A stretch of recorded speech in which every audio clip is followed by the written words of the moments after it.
Wife's revenge for cheating and adultery. The day was not gloomy and dreary. It was just the opposite. The sun was shining bright, and I swear I could hear birds chirping in the neighborhood.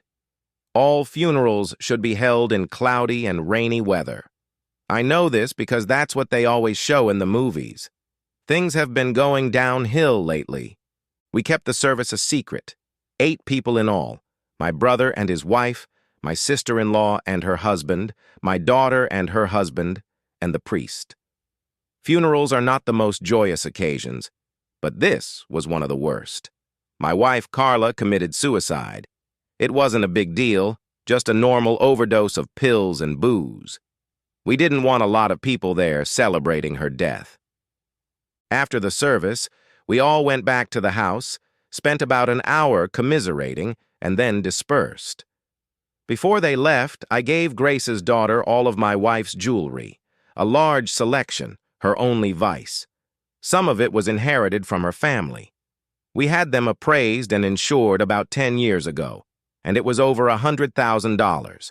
I didn't need any of it, and I was sure Carla would want Grace to have it. The next few days were spent packing all of Carla's clothes and personal belongings for Goodwill. I cleared the kitchen of all the fancy appliances and left only a few things I thought I could use to feed myself. I didn't plan any fancy dinners. By the end of the week, what had once been a fancy house now looked like a bachelor pad. A few neighbors stopped by to sympathize, but not too many. By now, everyone knew what had happened. It was never mentioned or discussed. My week of compassionate vacation came to an end, and Monday morning I started work again. It was obvious that someone had said something to the staff, so I didn't have to endure endless insincere condolences. Most people left me alone. In the evenings, I sat around drinking beer and contemplating revenge. I had no idea what would happen next. It was a week later. I had just returned from a security check in Baltimore and found 2 police detectives waiting for me at the house. "Mr. Templar, my name is Detective Green and this is Detective Naranja. We'd appreciate a few minutes of your time."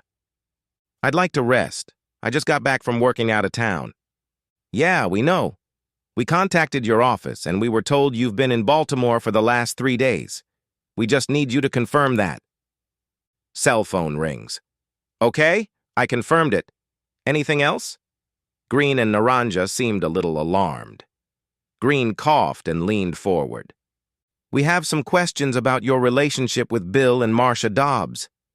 We realize this is a sensitive subject at this time, but a little clarification would be helpful. What exactly do you know, and what do you want to know?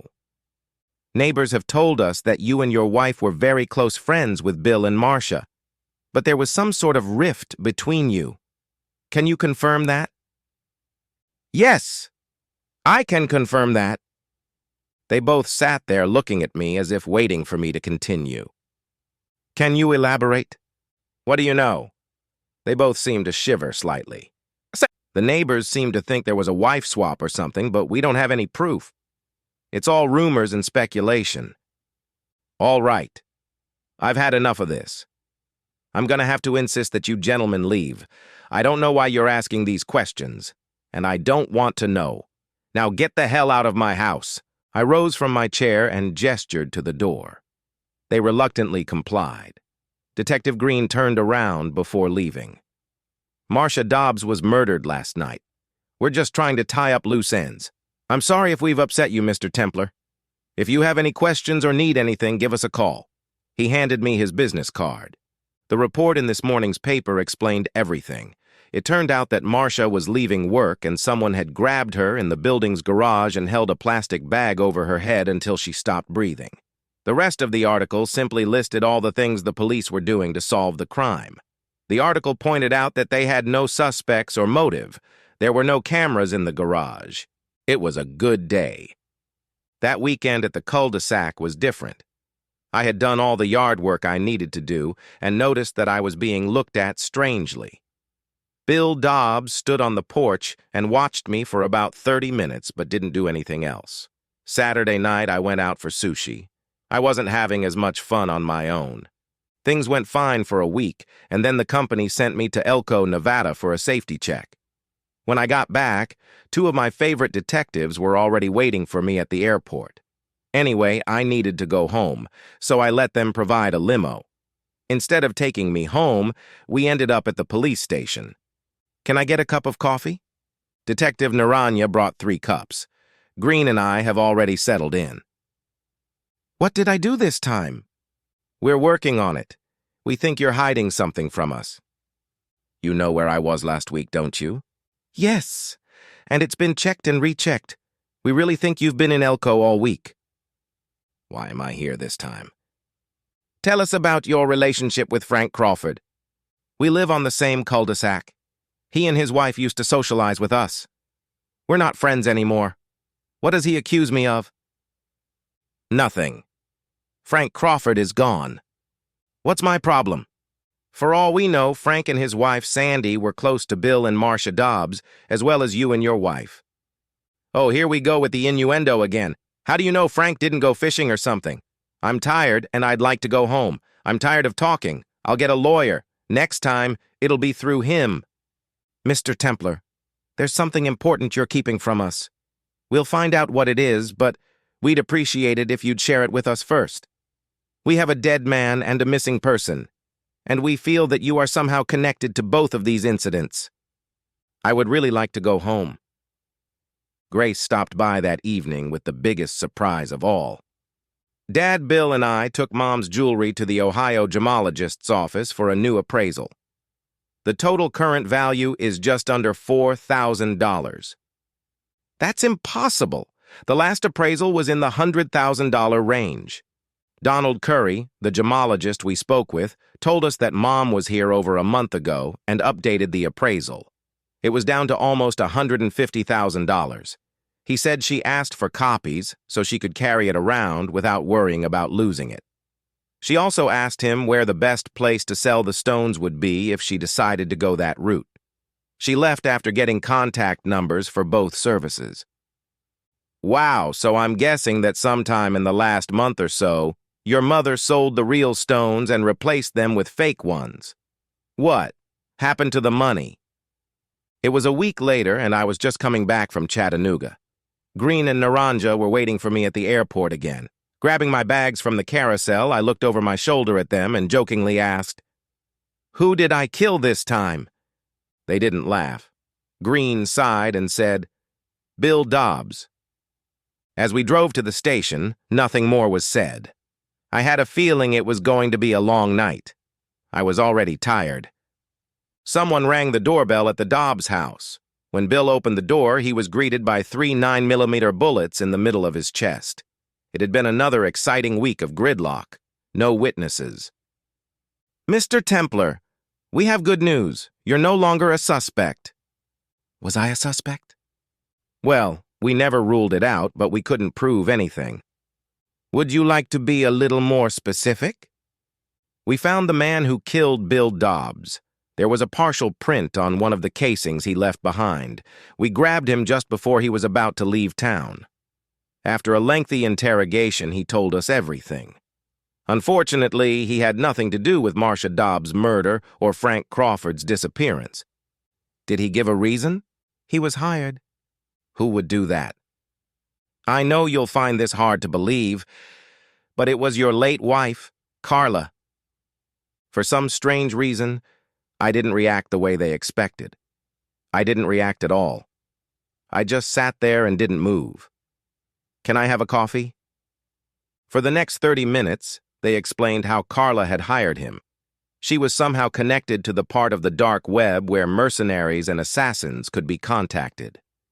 Carla paid him off with a cashier's check from the International Reserve Deposit Bank of Cleveland for $25,000. She also gave him printed instructions on who she wanted to kill, when and where. They are currently in the process of contacting the IRDB to see how many more checks have been issued. Sandy Crawford also stopped by to see us. She told us the whole story of what she and Marcia did to Carla. They had no idea Carla would react that way. She said they did it as a joke, but it turned out to have the opposite effect. We're keeping her in protective custody. For a few moments, no one said anything. "Mr. Templar, could we hear your side of the story? We moved into the cul-de-sac about a year ago. Since our daughter left, we decided to downsize the house a bit. Things went well for the first few months. We made a few friends in the neighborhood, but Frank and Sandy Crawford and Bill and Marcia Dobbs were especially close. After a while, we realized they were swingers. It was none of our business. They kept urging us to join the group, but we kept refusing. We were starting to wean ourselves off of them when Sandy and Marcia asked me to take them to Ohio to get some collector baskets.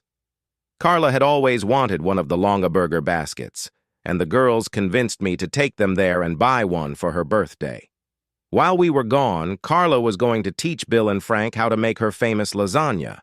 What we didn't realize at the time was that it was all a setup. Sandy and Marcia convinced Carla that the exchange had taken place. Like, the girls were taking me to a local resort to have sex, and Carla could spend all day with Frank and Bill. They asked her to tell the lasagna story to surprise me when we got to the resort. Detective Naranja went out and came back with fresh coffee. I had no idea and didn't know until I got home. Carla thought she knew what was going on, and had no idea she was being duped.